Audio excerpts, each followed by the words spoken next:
Hi, I'm Jess. I'm the owner and maker behind Knits by Jessica Jade. Welcome to my YouTube channel and episode number 4.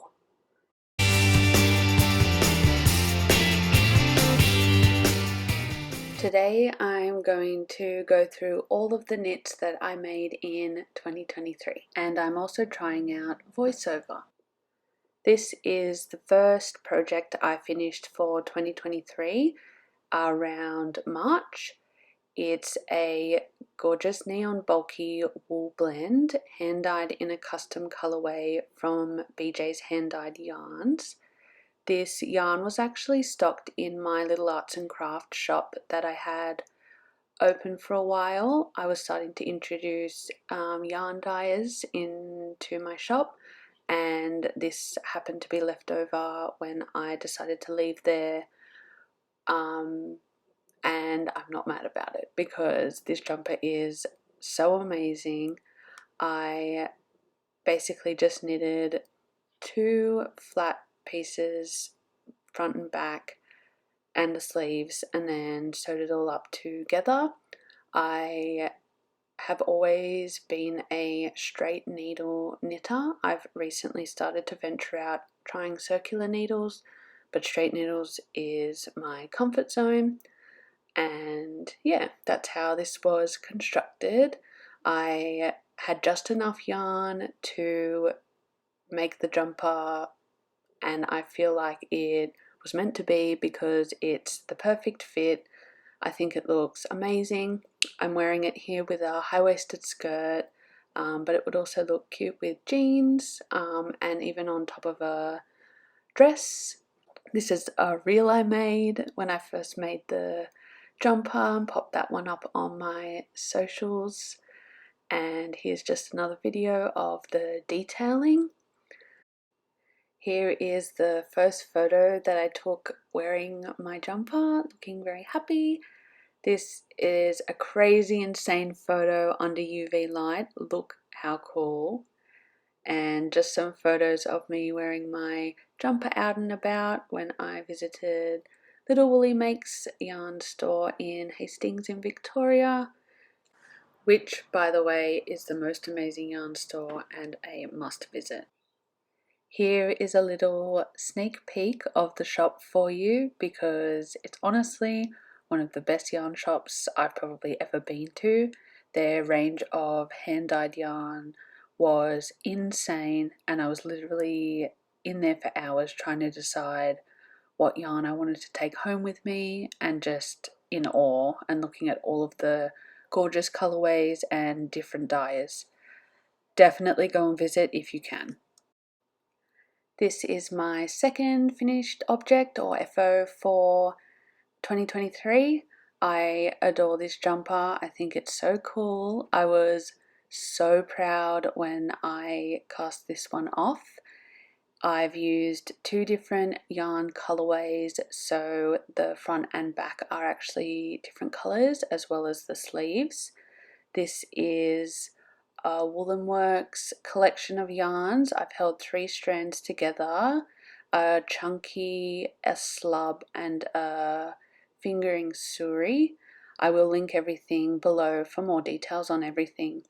But basically I did the same thing, knitted front and back panel on the sleeves and then sewed it all together.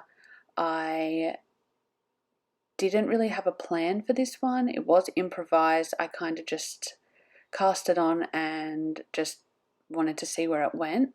I had the idea for the pattern in mind, and then it just kind of came to life from there.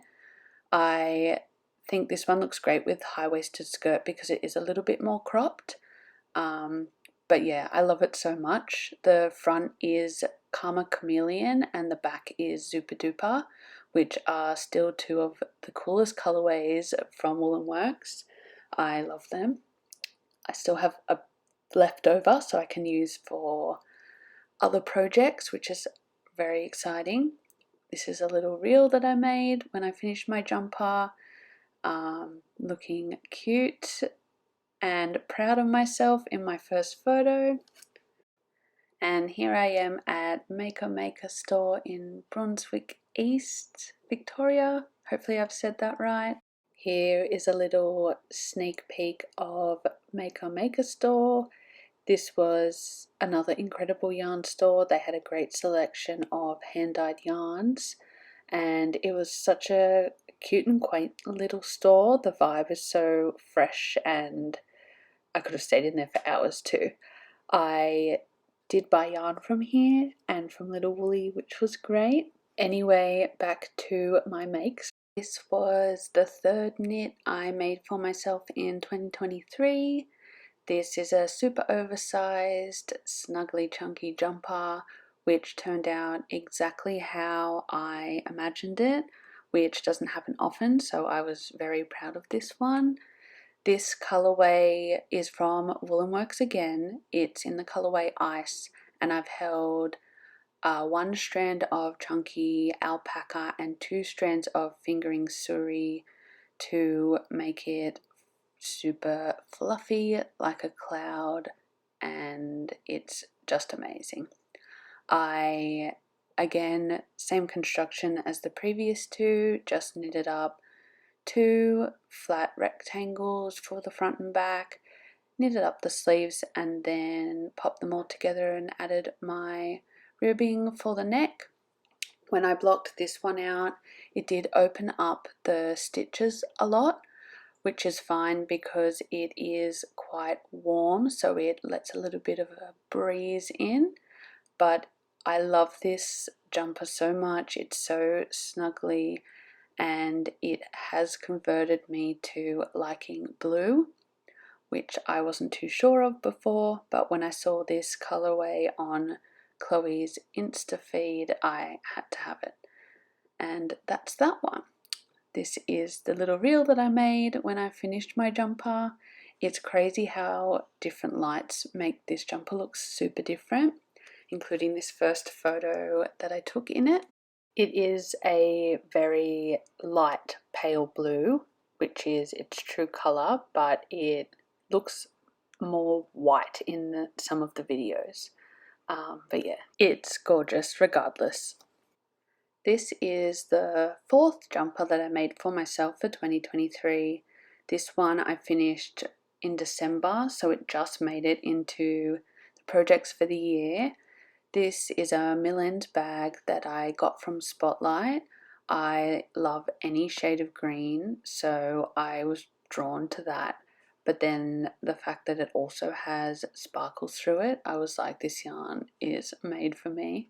I just loved the yarn so much, and it was sitting in my stash for quite a long time.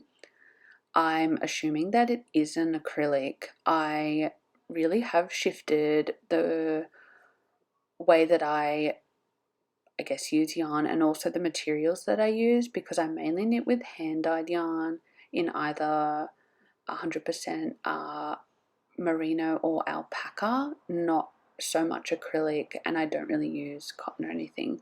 I'm really more of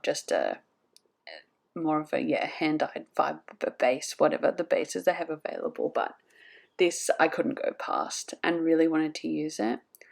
Here's me taking a photo in my jumper and some other photos of me wearing it, just so I could show you a little bit more what it looks like.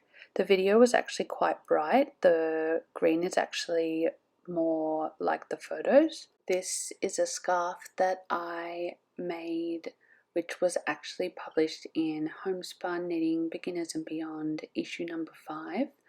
I wanted to design something that basically uses up those lonely skeins of yarn you have in your stash.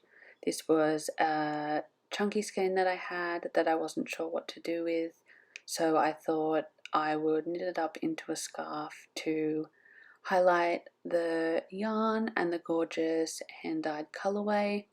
This is from BJ's hand-dyed yarn, and it's another chunky blend hand-dyed in a custom colorway. It's a pastel-y rainbow color. It's a super simple knit. It's just a garter stitch. You can find the pattern in that issue, and here is a photo of the project from the magazine. This is a very special project to me because it's something that I made for my little boy.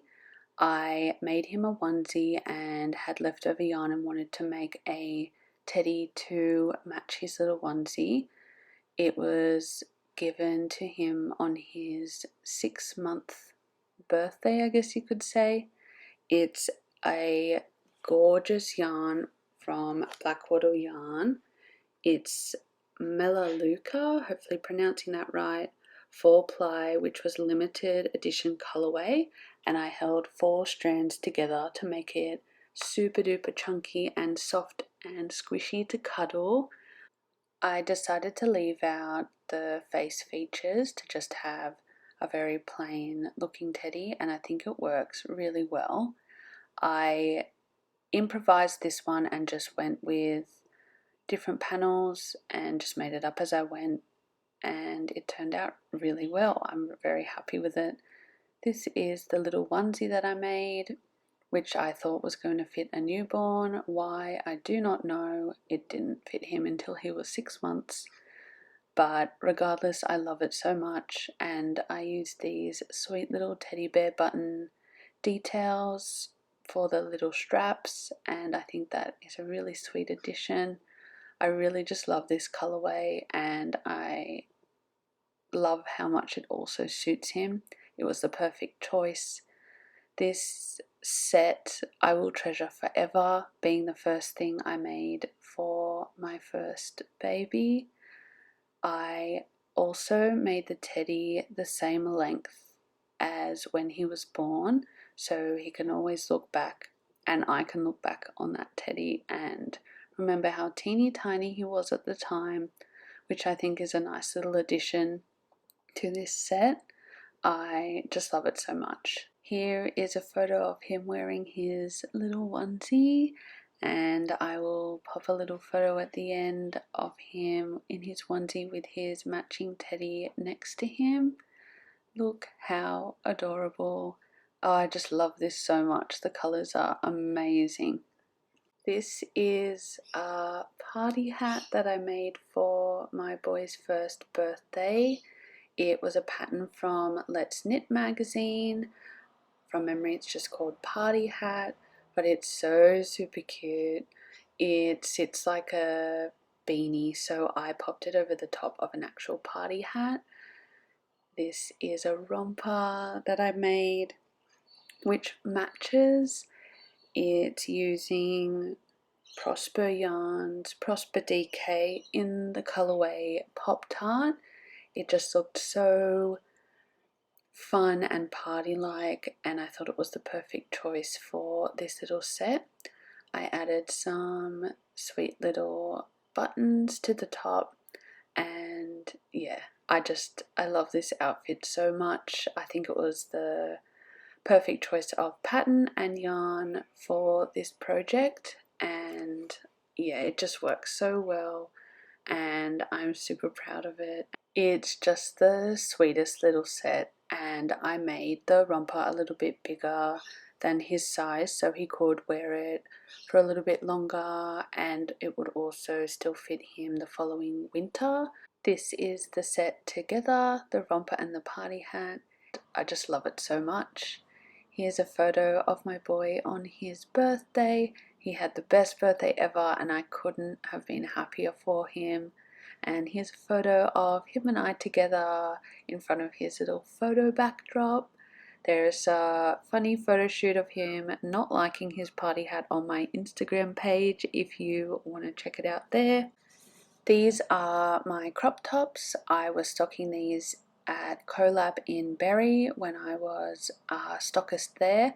I no longer do that, but I knit, I think, 10 of these crop tops for in store, and I also made a lot of vest tops, which I'm just going to show you all of the reels that I made, which shows all of the colorways.